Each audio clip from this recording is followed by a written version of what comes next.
उसकी पंखुड़ियां बंद हो जाती हैं तो वह उसके फ्रेग्रेंस में, उसकी खुशबू में इतना मदमस्त हो जाता है, उसके भीतर इतना इतना प्रेम भाव, इतना आह्लाद प्रकट होता है कि जो मधुप करत घर कोरी काठ में बंधत कमल के बाद उधो मन माने की बात, ये गोपियां कह रही है उद्धव जी को सब। और उद्धव जी जब आए हैं भगवान कृष्ण के पास तो आप लोगों ने भी सीरत देखा होगा, धूल धूसरित है और पूरे उसके अंग वस्त्र पीताम्बरी सब पूरे कीचड़ से, यानी हमको लगता है कोई गोपी ऐसे कहती होगी कि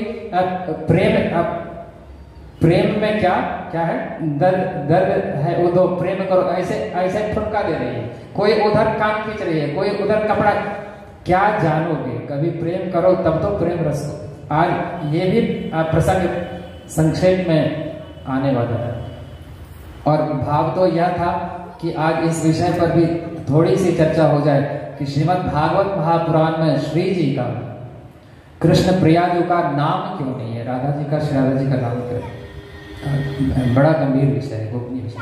तो अलर्क ने कहा कि माँ ये भी कोई पूछने की बात है, ये छिद्रयुक्त नौका में जाना कोई जान गंवाना है क्या, मैं उसका चुनाव, इसीलिए पुत्र ये जो तुम जिस सिंहासन पर बैठे हुए हो और तुम जिस अभी आश्रम में पल बढ़ रहे हो, इसमें कई सारे छिद्र हैं,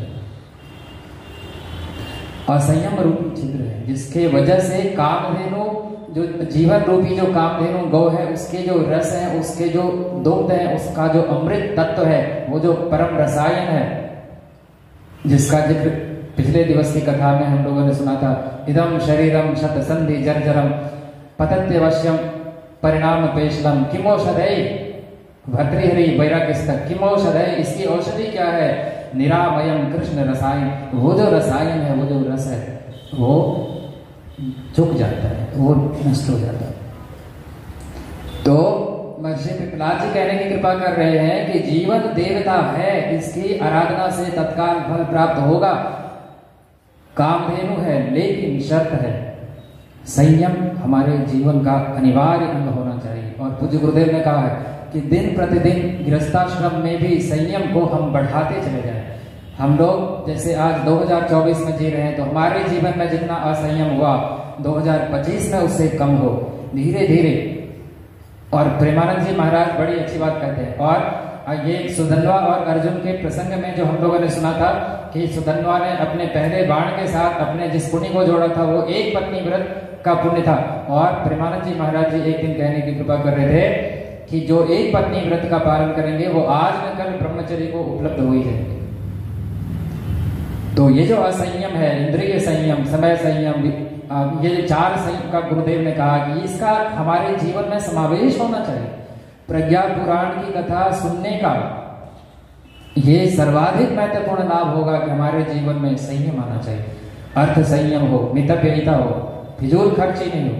यानी पूज्य गुरुदेव ने कहा कि वास्तविक आमदनी हमारी आय नहीं, हमारी बचत होती है, हम कितना बचा पाते हैं भविष्य के लिए। ये पूज्य गुरुदेव ब्रह्म वेदता और ब्रह्म स्वरूप हमारे पूज्य गुरुदेव कह रहे हैं। यानी कितनी छोटी छोटी बात है हमारे गृहस्थाश्रम से संबंधित, जिस पर उनकी लेखनी चले। धन का दुरुपयोग नहीं होना चाहिए,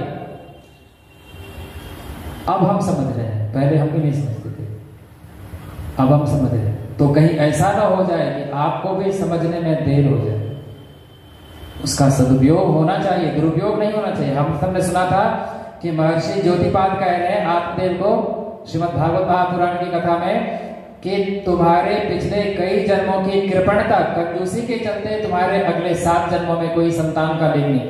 तो हम कंजूस भी ना बने, लेकिन फिजूल खर्ची भी हमारे जीवन में नहीं होनी चाहिए। ये प्रज्ञा पुराण है। तो कामधेनु गाय के रूप में ये जीवन प्रत्यक्ष देवता के स्वरूप हमको प्राप्त हुआ है। और श्रृंगी ऋषि के प्रश्न के समाधान में पिपलाद जी कहते हैं ये जो असंयम है, इसके कारण हम उसके लाभ से, सौभाग्य से वंचित रह जाते हैं। चौथा प्रश्न बड़ा मार्मिक है, और ये कोई 10 मिनट 5 मिनट का चीज नहीं है, ये तो पूरे जीवन पर्यंत चलने वाला प्रसंग है। प्रश्न देखिए कितना सुंदर है, भूल भी जाता है। तदमृतं कथं पातुं शक्यते विस्तरं सर्वसाधारणस्यावं कल्याणं येन संभवेत्। तदमृतं कथं, वो अमृत तत्व कौन सा है जिसके पान करने से हम धन्य धन्य हो जाते हैं, हमारे अंदर रस की वर्षा हो जाती है।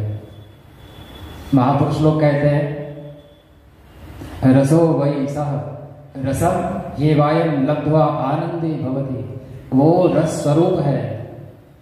और रसानाम समो इति रस, वो उनका महारास चल रहा होता है हर वक्त, हर क्षण, प्रतिक्षण, हर पल, यानी रसों की वर्षा हमेशा हो रही है। महारास सृष्टि के कण कण को इसकी ही प्यास है, यही महारास है, यही महारास। ये जो रसों का समूह, वो जो रस स्वरूप, एक बड़ी अच्छा प्रसंग है। आज 5 मिनट लेट भी हो जाएगा तो थोड़ा क्षमा करेंगे। एक बड़ा सुंदर प्रसंग है चैतन्य महाप्रभु के जीवन, चैतन्य महाप्रभु के जीवन का। और इसके उत्तर में महर्षि पिपलाद जी ने क्या कहा? महर्षि पिपलाद जी ने कहा कि प्रेमेव परमेशोस्ति सा अनंत स्वरूप थे, जड़ो वा चेतनो वापि प्रियताम यापि प्रेमता। यानी इसके कहने का भाव है कि वो जो परमात्मा है उसकी मूल परिभाषा यही है। ऐसे वो तो अनिर्वाच्य अलग बात है, लेकिन कहने सुनने के लिए जो आधार स्वरूप, एक सिद्धांत देने के लिए जो शब्द उच्चारण किया जाता है कि परमेशो क्या था, भूल भी जाते हैं आप लोग, तो याद रखिए, प्रेमेव परमेशोस्ति, प्रेमेव परमेशोस्ति, यानी प्रेम ही परमेश्वर है।